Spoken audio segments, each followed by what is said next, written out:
Hello dear friend, welcome back to my YouTube channel अनमी class by study में।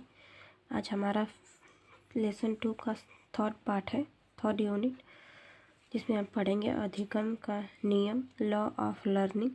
हम समझेंगे कि अधिगम के लिए किसी बच्चों को सीखने के लिए किस किस चीज़ों की ज़रूरत पड़ती है, क्या क्या नियम है, वो हम समझेंगे आज। चलिए देखते हैं। पशु, पक्षी, पौधे, मानव सभी प्रकृति के नियमों के अनुसार जीवन व्यतीत करते हैं। इसी प्रकार सीखने के भी कुछ नियम हैं। सीखने की प्रक्रिया इन्हीं नियमों के अनुसार चलती है।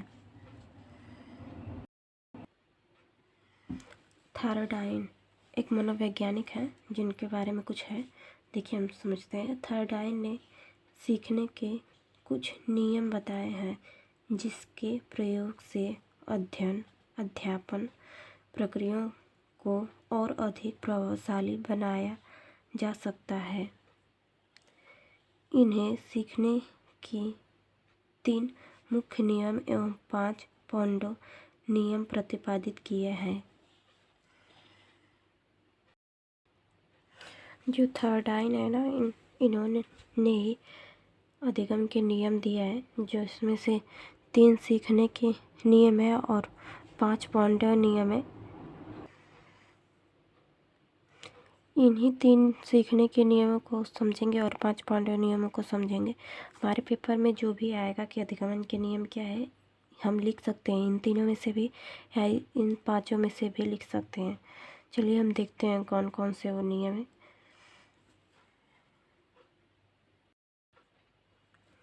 पहला हमारा सीखने के मुख्य नियम, इसमें है तत्परता का नियम। फर्स्ट है हमारा, जब हम किसी कार्य को सीखने के लिए तैयार या तत्पर होते हैं तो हम उस शीघ्र सीख लेते हैं। किसी समस्या को हल करने के लिए प्रयत्नशील होना तत्परता कहलाता है। यदि बच्चों में गणित की प्रश्न हल करने की इच्छा है तो तत्परता के कारण वह उनको अधिक शीघ्रता और कुशलता से करता है, काम करने में आनंद एवं संतोष का अनुभव करेगा। इसके विपरीत सीखने के लिए तैयार नहीं होने की स्थिति में बच्चे को सीखने की क्रिया से असंतोष मिलता है। और कहने का मतलब है कि तत्परता का नियम है कि जब कोई बच्चा किसी काम को करता है और उसको अच्छा लगता है तो वो शीघ्र ही कर लेता है। उसकी कुशलता और शीघ्रता ही बताती है कि वो तत्पर है उस काम के लिए। जब कोई काम उसको अच्छा नहीं लगता है तो वो काम करता ही नहीं है वो, और बहुत टाइम लेता है।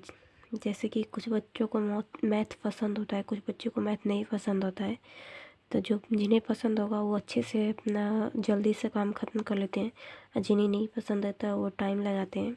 यही है तत्परता का नियम। और अपना सेकेंड नियम देखेंगे हम। वैसे ही हमारा सेकेंड है अभ्यास का नियम। इस नियम का तात्पर्य अभ्यास कुशल बनाना है। यदि हम किसी कार्य का अभ्यास करते हैं तो हम उसे सरलतापूर्वक करना सीख जाते हैं और उसके कुशल हो जाते हैं। हम बिना अभ्यास की साइकिल पर चलाने में या कोई खेल खेलने में कुशल नहीं हो सकते। यदि हम किसी सीखे हुए कार्य का अभ्यास नहीं करते हैं तो उसे हम भूल जाते हैं। अभ्यास से सीखना अस्थायी होता है। कहने का मतलब है कि अभ्यास का नियम यही है। ये बहुत आसान भी है, इसके हेडिंग में ही पता चल जाता है इसकी थ्योरी कि हम किसी चीज़ का भी अभ्यास करेंगे तो वो हमारे माइंड में फिक्स हो जाता है, हम उसे नहीं भूलते हैं। बार बार अभ्यास ही हमें याद दिलाती रहती है कि ये चीज़ है। जैसे कि हम पेपर में ही ये सब चीज़ें पढ़ रहे हैं, अगर हम इसे पढ़ेंगे नहीं, हम लिखेंगे नहीं, हम समझेंगे नहीं तो ये हम भूल जाएंगे, हमें पेपर में याद नहीं आएगा। ऐसे ही है। चलिए हम नेक्स्ट देखते हैं अपना थर्ड वाला। वैसे ही हमारा थर्ड है प्रभाव का नियम। प्रायः हम उस कार्य को ज़्यादा अच्छे से करना चाहते हैं जिसका परिणाम हमारे लिए हितकर होता है। इससे हमें सुख एवं संतोष मिलता है। यदि हम किसी कार्य को करने या सीखने में कष्ट होता है तो हम उस कार्य को नहीं दोहराते हैं। प्रभाव के नियम यही है कि हम जिस चीज़ में ज़्यादा इंटरेस्ट होता है और हमें लगता है कि इस कार्य से करने से हमें फ़ायदा हो रहा है या हमें कुछ इसका प्रभाव मिल रहा है, तभी हम उस कार्य को करते हैं। और जिसमें हमें प्रभाव नहीं मिल रहा है, उसका कोई बेनिफिट नहीं हो रहा है, तो हम उस कार्य को नहीं करते। तो ये हमारा है जो 3 नियम है सीखने के नियम में। तो हमने पढ़ लिया तत्परता का नियम, अभ्यास का नियम और प्रभाव का नियम। ये हम या प्रभाव या संतोष का नियम, ये तीनों हो सकता है। प्रभाव में परिमाण या प्रभाव या संतोष। आई होप जब भी एग्जाम में आएगा कि थर्डाइन के अनुसार सीखने के नियम कौन से हैं, वो 3 नियम तो आप बता देंगे। चलिए हम देखते हैं 5 गुण कौन से हैं थर्डाइन के अनुसार।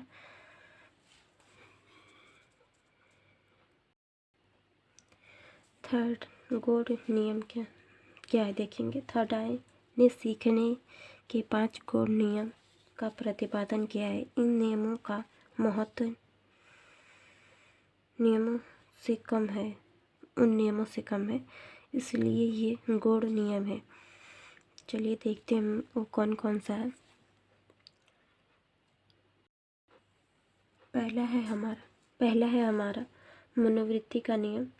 जिस कार्य के प्रति हमारी अभिवृत्तियाँ एवं मनोवृत्तियाँ रहती है, उसी अनुपात में हम उसको सीखते हैं। अनुकूलन मनोवृत्तियाँ होने पर बालक शीघ्र सीखता है तथा प्रतिकूलन मनोवृत्तियाँ होने पर बालक के सीखने में बाधा आती है।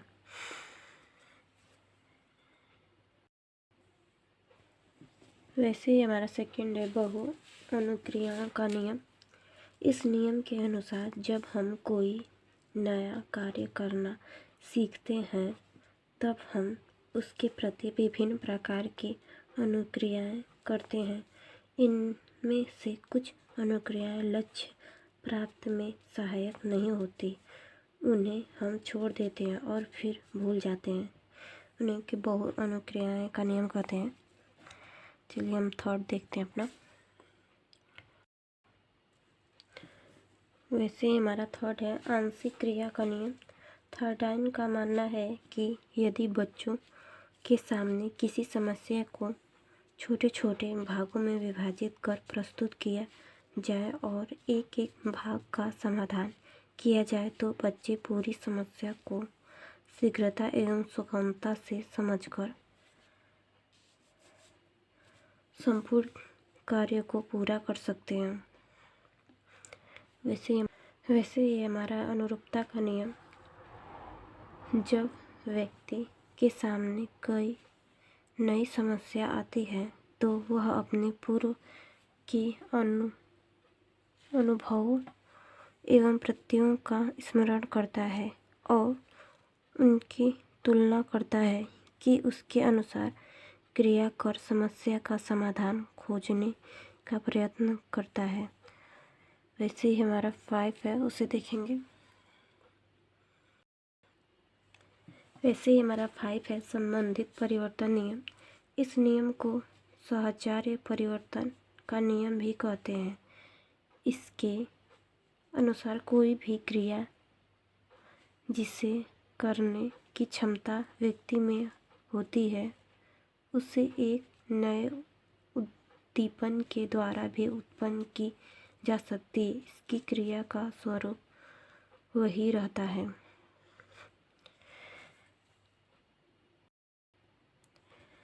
ओवरऑल आज हमने अधिगमन के नियम समझे कि क्या क्या होता है। फिर हमने समझा कि थर्डाइन ने सीखने का नियम दिया है जो 3 थे, तत्परता का नियम, अभ्यास का नियम और प्रभाव का नियम। ये हमने समझा। फिर 5 गुण भी समझे हमने। ये हमारा पेपर में ऐसे ही आएगा कि थर्डाइन ने कौन कौन सा नियम दिया है तो आप इन तीनों नियमों का, ये हमारा मुख्य नियम है, तत्परता और अभ्यास और परिणाम, ये हमारा मुख्य नियम है। और जो गुण है वो हम जैसे करके लिख सकते हैं कि गुण में 5 नियम भी दिए हैं उन्होंने। जो हमारा गुण का नियम था 5, वो मनोवृत्तियों का नियम, बहु अनुक्रिया का नियम, आंशिक क्रिया का नियम और अनुरूपता का नियम और संबंधित परिवर्तन का नियम, ये हमारा 5 था। हमने उसके बारे में समझा और आप जान चुके होंगे कि कौन कौन सा है। आई होप आपको वीडियो अच्छी लगी होगी। अच्छी लगी हो तो प्लीज़ प्लीज़ प्लीज़ लाइक करें और आपको सब्सक्राइब करें, शेयर करें। और आपको वीडियो समझ नहीं आई हो तो दोबारा देखें, आपको समझ अच्छी हो जाएगी। आप, ये मेरा आपसे वादा है कि आप दोबारा देखेंगे वीडियो तो आपको और भी अच्छे से क्लियर हो जाएगा, अगर अच्छी लगी हो तो। Thank you for watching my video.